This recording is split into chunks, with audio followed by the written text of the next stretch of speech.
अस्सलाम वालेकुम स्टूडेंट्स, मैं हूं मोहम्मद सलमान अफजल। आज हम करेंगे टॉपिक रिफ्लेक्शन ऑफ साउंड एको।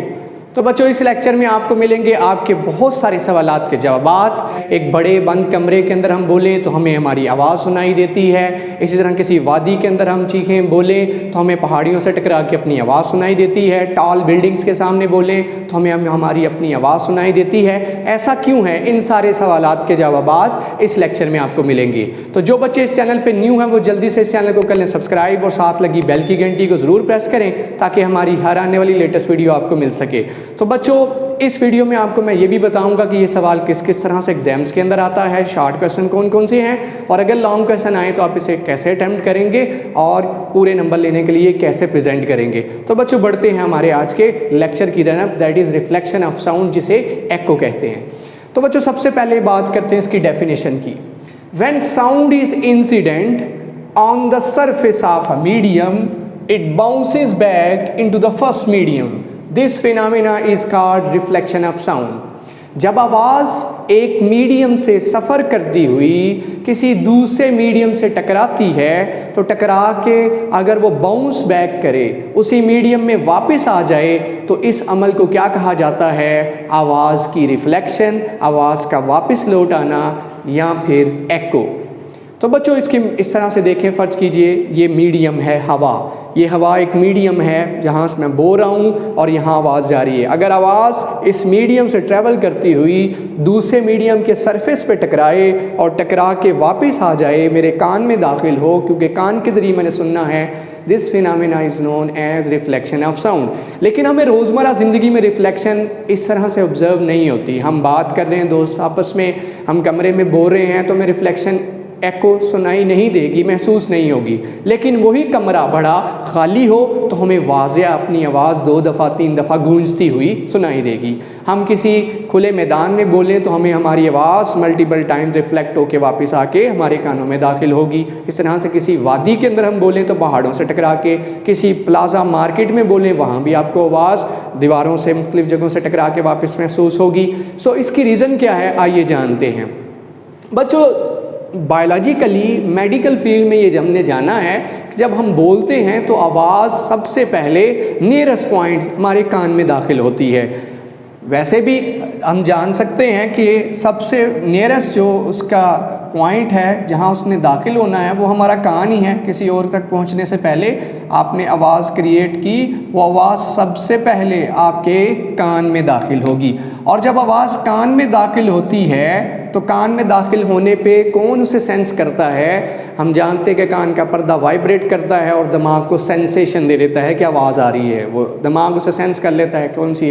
तो आवाज़ जो है दिमाग के अंदर कितनी देर परसिस्ट करती है, कितनी देर ठहरती है, उसका टाइम है 0.1 सेकंड। इसका मतलब 0.1 सेकंड तक एक आवाज़ जो क्रिएट हुई है 1 सेकंड के 10वें हिस्से तक दिमाग के अंदर परसिस्ट करेगी। इस दौरान अगर कोई और आवाज़ आती है तो हम उसको रिकॉग्नाइज नहीं कर सकेंगे। वो ज़रूर इससे ज़्यादा टाइम, इस टाइम या इससे ज़्यादा टाइम के बाद आनी चाहिए, तब मैं 2 लफ्ज़ों के दरमियान, 2 बातों के दरमियान फ़र्क कर सकूँगा। तो एको का भी सीन कुछ इस तरह से है। अक्सर देखिए इस तरह की आवाज़ हम पहाड़ी मैदान में बोले हमें ऐसा सुनाई देगा, ऐसा क्यों है? लेकिन किसी बंद कमरे में बोले तो हमें सिर्फ अपनी ही आवाज़ मुंह से निकल के कान तक आएगी, दीवारों से टकरा के सुनाई नहीं देगी। छोटे कमरे में बोले आपको अपनी ही आवाज़ सुनाई देगी, दीवारों से टकरा के एको 2 दफ़ा 3 दफ़ा अपनी आवाज़ सुनाई नहीं देगी। वजह यह है कि जब छोटे कमरे में आप बात करते हैं, आम हालात में आप बात करते हैं, तो आवाज़ रिफ्लेक्ट होकर इतनी इंसर्जेंसी, इतनी तेज़ी से आती है कि कान के अंदर दाखिल होने पे दिमाग उसे सेंस ही नहीं कर पाता। इसका मतलब दिमाग को एक ही आवाज़ लगती है जो आपने बोला था। लेकिन जब 2, 3, 4 आवाज़ें आ रही होती, इसका मतलब ये हुआ कि आवाज़ को जाने में और किसी सरफेस से टकरा के वापस आने में ज़रूर वक्त 0.1 सेकंड या 0.1 सेकंड से ज़्यादा लगा होगा। इसीलिए दिमाग ने इस आवाज़ को भी सेंस किया और जो पलट के वापस 1, 2, 3 आवाज़ें आई उनको भी सेंस कर लिया। तो आइए देखते हैं होता क्या है। होता ये है कि ये आवाज़ जो है यहाँ से दिमाग के अंदर दाखिल हो गई और हमें सेंस हो गई। 0.1 सेकंड तक मेरा लफ्ज़ दिमाग में रहा, उसके बाद 0.1 सेकंड दाखिल होते जा रहे, दिमाग सेंस करता जा रहा है। अब ये आवाज़ सीधी भी ट्रैवल की है, बिल्कुल सीधा खड़ा हूँ, बोल रहा हूँ, आवाज़ सीधी भी ट्रेवल कर रही है। अगर सामने एक रिफ्लेक्टिंग सरफेस है, एक दीवार है, बिल्कुल स्ट्रेट दीवार है, कोई पहाड़ है, कोई टॉल बिल्डिंग है, तो आवाज़ उसकी तरफ मूव करेगी। मूव करने पे आवाज़ उस बिल्डिंग से टकराएगी। टकराने के बाद क्या करेगी? Bounce back. आवाज़ इस मीडियम से, एयर से, जब इस बिल्डिंग के साथ, बिल्डिंग दूसरा मीडियम है, सॉलिड है, उससे टकराने के बाद वापसी का रुख करेगी। वापसी का उसी पाँव वापस आएगी। जब वापस आएगी तो दोबारा से हमारे कान में दाखिल होगी। एक आवाज़ तो मुंह से निकल के इसमें दाखिल हो चुकी है, एक दफ़ा आ गई। अब ये आवाज़ जो यहाँ से टकरा के वापस आनी है वो भी हमारे कान में दाखिल होगी, जिसे हम एको कहते हैं। लेकिन एको एक दफ़ा कब सुनाई देती है? क्लियर एको कब है? वो मुझे वो फासला जानना है कि कितनी दूर मैं दीवार से खड़ा हूँ, बिल्डिंग से खड़ा हूँ, एक वादी में पहाड़ से कितनी दूर खड़ा हूँ कि मुझे सिर्फ एक ही दफ़ा आवाज़ पलट के वापस सुनाई दे। एक तो हो गई जो मुझे ये सुनाई दे रही है, दूसरी जो पलट के वापस आनी है जिसे एको कहते हैं, वो एक दफ़ा कब सुनाई देगी, कितना फासला होगा, आइए जानते हैं। इससे पहले आप ज़रा एक छोटी सी एक्टिविटी देखें। हमने क्या किया है, 4 साउंड्स जो हैं उनको मुख्तलिफ टाइम पे क्या किया है, हम उन्हें सुनने जा रहे हैं। पहले हमने क्या किया, उन चारों आवाज़ों के दरमियान जो फ़र्क है 0.8, 0.8, 0.8, 0.8 सेकेंड रखा। अब इसे सुनिए ज़रा। जब आप सुनेंगे चारों आवाज़ें डिफरेंट सुनाई दे रही हैं। Is it clear? इसका मतलब टाइम अगर 0.1 सेकंड से ज़्यादा होगा तो आवाज़ जो भी पलट के आएगी 0.2, 0.3, 0.4, 0.6, जो भी टाइम ज़्यादा होगा तो आवाज़ एक तो पहले दाखिल हो चुकी है, दूसरी जब दिमाग में आई तो दिमाग सेंस कर लेगा ये आवाज़ यहाँ से आई 0.2 सेकंड के बाद, 0.3 सेकंड के बाद, 0.4 सेकंड के बाद, तो आपको अपनी ही आवाज़ें 3-4 दफ़ा सुनाई दे रही होंगी। इसी तरह इसी को दोबारा हमने सेट किया 0.4 सेकंड पे। जब 0.4 सेकंड पे देखा तो दोबारा मुझे वो चारों की चारों आवाज़ें फ़र्क महसूस हो रहा है, चारों सुन पा रहा हूँ, चाहे थोड़ा थोड़ा फ़र्क है लेकिन फ़र्क कर पा।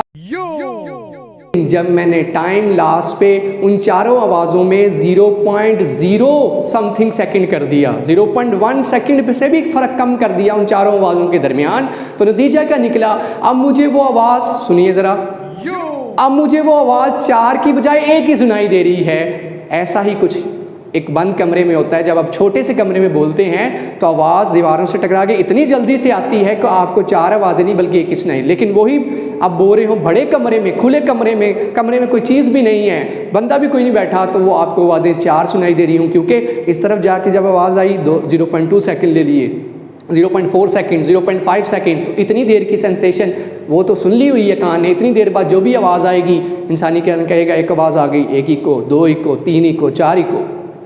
पहाड़ी मैदान में बोलेंगे एक पहाड़ी से टकरा के वापस आई, दूसरी से आई, तीसरी से आई, बोला मैंने 1 ही दफ़ा था लेकिन 4, 5, 6 दफ़ा, और आहिस्ता आहिस्ता हम जानते हैं कि उसकी इंटेंसिटी कम होती चली जाएगी ड्यू टू फ्रिक्शन, वो कम होते जाना है उसके अंदर एम्पलीट्यूड। तो बच्चों ये है एको, रिफ्लेक्शन ऑफ साउंड। अब मैं इसकी बात कर रहा था, ये फासला कितना होना चाहिए कि प्योर एको सिर्फ एक दफ़ा मुझे आवाज़ सुनाई दे, वो कितना फासला मेरा दीवार से, पहाड़ से, किसी बिल्डिंग से हो कि मुझे सिर्फ 1 ही दफ़ा आवाज़ पलट के सुनाई दे। एक तो क्लियर आवाज़ जो मेरी अपनी आवाज़ है, दूसरी जो पलट के वापस आनी जिसे मैं एको कह रहा हूँ, वो एक दफ़ा कब सुनाई देगी, मेरा फासला कितना हो। ज़रा याद रखिए बच्चों, जो आम एवरेज टेम्परेचर है, फ़र्ज़ कर लीजिए जी इसका 22 डिग्री सेल्सियस है, 22 डिग्री सेल्सियस टेम्परेचर है, तो 22 डिग्री सेल्सियस टेम्परेचर के ऊपर जो आवाज़ की रफ़्तार है वो 344 मीटर पर सेकंड है। इसे नियर अबाउट आप समझ लीजिए 340 मीटर पर सेकंड, 340 मीटर पर सेकंड रफ़्तार है आवाज़ की इतने टेम्परेचर पे। हम जानते हैं टेम्परेचर बढ़ता चला जाए तो आवाज़ की रफ़्तार बढ़ती चली जाती है, क्योंकि मान ली कि उस वाइब्रेट कर रहे होते हैं तो जल्दी से स्पीडली वो उस आवाज़ को लेके चले जाते हैं, लेकिन टेम्परेचर कम होता चला जाए तो आवाज़ की रफ़्तार कम होती चली जाती है। ये रफ़्तार है जी 340, मैं एक एवरेज के तौर पे ले रहा हूँ 340 मीटर। अब सेंसेशन ऑफ साउंड, आवाज़ की जो सेंसेशन है वो कितनी देर परसिस्ट करती है दिमाग के अंदर, वो टाइम हम जानते हैं 0.1 सेकेंड। अब मुझे फासला जानना है, कितना फासला आवाज़ ट्रैवल करे तो मुझे आवाज़ क्या रिटर्न बैक मिलेगी, वापस सुनाई देगी। एक तो मेरी आवाज़ होगी, दूसरी जिसे एको कह रहा हूँ वो कब सुनाई देगी। तो एक सिंपल फार्मूला है, that is S is equal to V multiply by T। V की value 340, 0.1 and answer is 34 metre. इसका मतलब अगर आवाज़ 34 मीटर का फासला तय करे, 34 मीटर का फासला तय करे, 34 मीटर, 17 मीटर जाने में, 17 मीटर आने में, तो क्या होगा, उसे 0.1 सेकंड से ज़्यादा टाइम लग जाएगा। 0.1 सेकंड या उससे ज़्यादा टाइम लग जाएगा ये फासला 34 मीटर तय करने में। तो क्या होगा, एक तो आवाज़ जो डायरेक्ट मेरे कानों में जा रही थी वो, और दूसरी आवाज़ जो पलट के आनी थी वो मैं सेंस कर सकूँगा, मेरा दिमाग आसानी से सेंस कर लेगा और एक ही दफ़ा सेंस करेगा। ये तो रियल वॉइस है। दूसरी जो एको आनी है वो बिल्कुल सही सेंस कब होगी, रिकॉग्नाइज होगी, जब मेरा दीवार से, पहाड़ी से, बिल्डिंग से फासला कितना होगा, 34 मीटर। तो मुझे बताइए वन साइडेड डिस्टेंस कितना होगा, दीवार का फासला। ये तो आवाज़ ने फासला तय किया ना, 17 मीटर जाने में, 17 मीटर आने में, मेरा फासला कितना होगा बिल्डिंग से। तो क्लियर है, यहाँ से जो फासले का रिजल्ट आया है, मुझे वन साइडेड डिस्टेंस मालूम करनी है। Distance from wall, distance from building, वो क्या आएगी, डिस्टेंस रख लीजिए डी, वो टोटल फासले को 2 से डिवाइड कर दे, 34/2, 17 मीटर। इसका मतलब अगर मैं किसी बिल्डिंग से, किसी दीवार से, किसी खाली कमरे की दीवार से 17 मीटर दूर खड़ा हूँ, तो बच्चों जब भी मैं बोलूँगा, शर्त ये है कि दीवार प्लेन होनी चाहिए, शर्त ये है कि वहाँ पे पहाड़ियाँ होनी चाहिए, शर्त ये बिल्डिंग स्मूथ होनी चाहिए। वहाँ पे जो मेरी आवाज़ जाके टकराएगी वो ज़रूर रिटर्न बैक होगी, चाहे वो थोड़ी रिटर्न बैक हो, लेकिन मस्ट रिटर्न बैक होगी। फासला जितना बढ़ाते चले जाओगे उतनी ज़्यादा एक्कोज आएंगी, 2 हो सकती हैं, 3 हो सकती हैं, 4 हो सकती हैं। इसकी वजह भी आपको समझ आ गई होगी। हम पहाड़ों से जब दूर वादी के अंदर खड़े होते हैं तो हमें आवाज़ें 4-5 दफ़ा, एक दफ़ा चीख पुकार करने पे ओए बोलते हैं तो 4 दफ़ा मुझे ओए ओए ओए की आवाज़ आती है। वो क्यों है, क्योंकि उन बड़े बड़े पहाड़ों का मुझसे फासला 17 मीटर की बजाय कितना है, 70 मीटर, 100 मीटर, 200, 500, 1000 मीटर है। नतीजा आवाज़ गई फिर वापस आई, इससे जल्दी आ गई, इस पहाड़ी से लेट आई, यहाँ से लेट आई, ऑब्जर्व नहीं हुई बल्कि थोड़ी थोड़ी वापस आ गई, और मेरे कान ने पहले वाली आवाज़ तो सुन ली थी, अब दूसरी, तीसरी, चौथी, तो इसका मतलब ये जो 3, 4, 5 एकोज सुन लेगा, ये है रिफ्लेक्शन ऑफ साउंड, जिसे एको कहते हैं। तो बच्चों ये सवाल बोर्ड के अंदर किस तरह से आएगा, एको की तारीफ़ करें या डिफाइन रिफ्लेक्शन ऑफ साउंड, तो तारीफ़ कर देंगे। When sound is incident on the surface of a medium, it bounces back into the first medium. एक मीडियम से आवाज़ जब जाती है, जाके दूसरे मीडियम पे टकराती है, दीवार पे, बिल्डिंग पे, पहाड़ पे टकराती है, तो returns back into the first medium, वापस आ जाती है चाहे थोड़ी आए। This phenomena is known as reflection of sound या एको। ये है एको। प्योर एको कब सुनी जाती है, एक दफ़ा एको कब आती है, जब मेरा उस बिल्डिंग से, उस दीवार से, उस जगह से, उस पहाड़ से फासला 17 मीटर है। उस दौरान जो आवाज़ है वो कितना फासला तय करती है, 70 मीटर जाने में, 17 मीटर और 17 मीटर आने में 34 मीटर फासला तय कर लेती है आवाज़, और मेरा जबकि उस वक्त फासला 17 मीटर होता है। और लॉन्ग क्वेश्चन अगर आए तो इस तरह से आएगा, define reflection of sound and briefly explain it. इसको एक्सप्लेन करिए, तो आप इसमें वैल्यूज़ पुट करेंगे, ये जो उसने पुट की हैं उसने खुद एज्यूम की हैं। फ़र्ज़ कीजिए 22 डिग्री सेल्सियस टेम्परेचर तो नहीं लिखा, लेकिन हम 22 कंसीडर करेंगे क्योंकि टेबल में वैल्यूज़ दी हुई हैं, आप देख सकते हैं टेबल में 21 डिग्री सेल्सियस पे भी आवाज़ की रफ्तार दी हुई है, 24 पे भी दी है, 23 के लिए नहीं दी, तो मैंने 22 के लिए ले ली, 23 के लिए ले ली। आप ऑन एवरेज 340 मीटर पर सेकेंड ले लें। और टाइम सेंसेशन ऑफ साउंड, दिमाग में कितनी देर तक मेरा लफ्ज़ आवाज़ रहती है, जस्ट 0.1 सेकेंड के लिए। इसका मतलब 0.1 सेकेंड के दौरान अगर आवाज़ आएगी तो मेरा दिमाग उसको सेंस नहीं करेगा, या इससे कम टाइम के अंदर आवाज़, दूसरी आवाज़ आई मेरे कान में, आवाज़ कब पड़ेगी दूसरी, जब मेरा टाइम 0.1 सेकेंड से बाहर वाली आवाज़ का यहाँ तो 0.1 सेकेंड होगा या उससे ज़्यादा होगा, 0.2, 0.3, 0.8, 0.9 या 1 सेकेंड या 2 सेकेंड या 5 सेकेंड, तो मैं आसानी से आवाज़ को रिकग्नाइज़ कर सकता हूँ, सेंस कर सकता हूँ। इसलिए जो लोग तेज़ी से बोलते हैं हमें समझ क्यों नहीं आती, क्योंकि दिमाग लफ्ज़ों को सेंस कर रहा होता है और वो तेज़ी से बोलता जा रहा है, और मुझे उसे रिकग्नाइज़ करने में दिमाग को मुश्किल हो रही है। ये है बच्चों पूरा टॉपिक। इसको लॉन्ग क्वेश्चन भी एक्सपेक्ट करिए आने के लिए, आया तो नहीं कभी लेकिन आ सकता है, और शॉर्ट क्वेश्चन मैंने आपको बता दिया है, एको है इसके अंदर। अब नेक्स्ट जो लेक्चर है उसमें हम एक्टिविटी के ज़रिए बताएंगे जो आवाज़ है उसका एंगल ऑफ इंसिडेंस और एंगल ऑफ रिफ्लेक्शन बराबर होता है।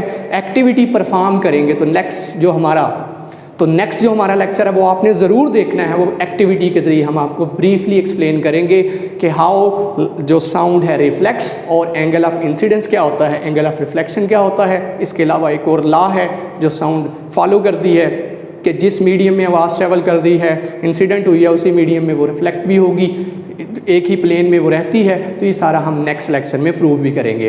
मैं उम्मीद करता हूँ आपको अच्छे से समझ आई होगी। अगर आपको लेक्चर हमारे पसंद हो तो ज़रूर अपने दोस्तों से शेयर कीजिए। वीडियो के नीचे कमेंट्स के अंदर अपने क्वेश्चन मेंशन कीजिए, आपको अर्जेंटली उनके जवाब मिलेंगे। और लाइक और शेयर करना मत भूलिए। चैनल को ज़रूर सब्सक्राइब कीजिए। इसी के साथ मैं आपसे इजाज़त चाहूँगा। अल्लाह हाफिज़।